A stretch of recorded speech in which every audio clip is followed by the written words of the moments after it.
We have heard about the journey the Israelites were on from Egypt to Sinai. And yesterday in our first session, we heard that the path the Lord led them on was not what they had expected. And we heard about the obstacles and the challenges that they faced.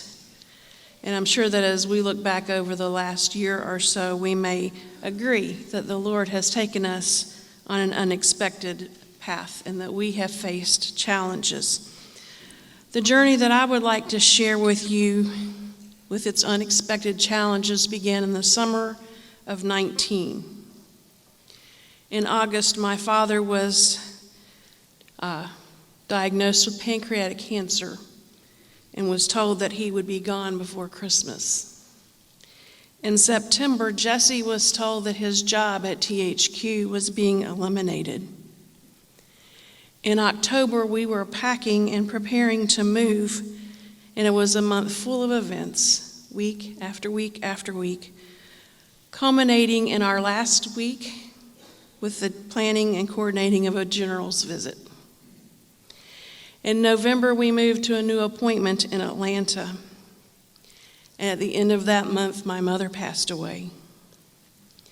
In February, my father had surgery, and in March, Dean had surgery, and a week later, COVID closed THQ for the month. And a new job that was event-driven saw event after event after event canceled. But yesterday, we didn't just talk about the unexpected path, but we talked about God's provision and protection for the Israelites. And so I want to go back over those same events and share with you how the Lord provided and protected us. In August, my father was diagnosed with pancreatic cancer and told he wouldn't make it till Christmas. He lived another year.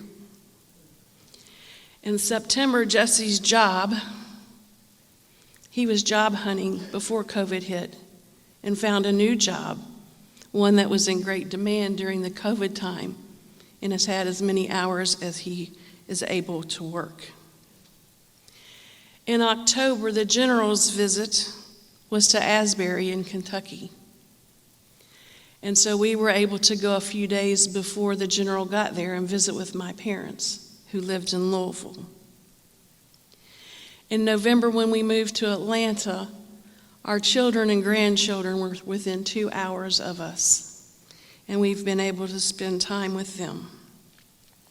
Atlanta is also the midpoint between Kentucky and Florida, and so my father, when he made his trips to Florida, would stop and spend some time with us.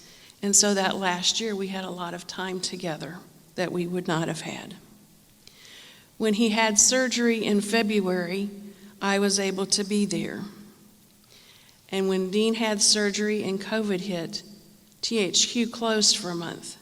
And so I was able to work from home, guilt-free, and take care of him. Today we're going to talk about God's presence. And while the path has been unexpected, I have experienced God's provision, His protection, and felt His presence during those unexpected days. I pray that that is true for you as well. Our scripture today is found in Exodus chapter 19.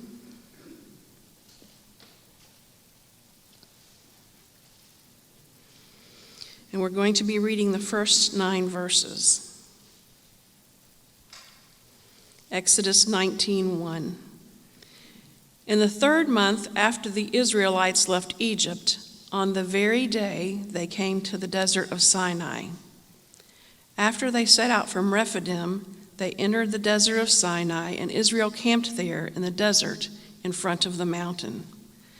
Then Moses went up to God, and the Lord called to him from the mountain and said, "This is what you are to say to the house of Jacob, and what you are to tell the people of Israel.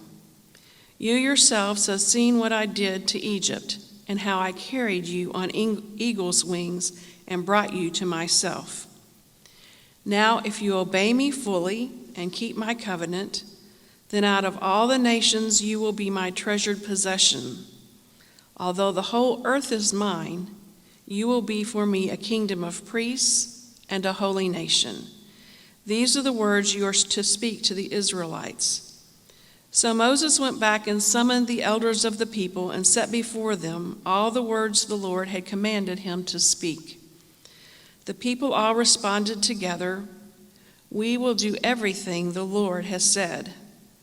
So Moses brought their answer back to the Lord. The Lord said to Moses, "I am going to come to you in a dense cloud, so that the people will hear me speaking with you and will always put their trust in you." Then Moses told the Lord what the people had said. May we be people who say we will do everything the Lord has commanded.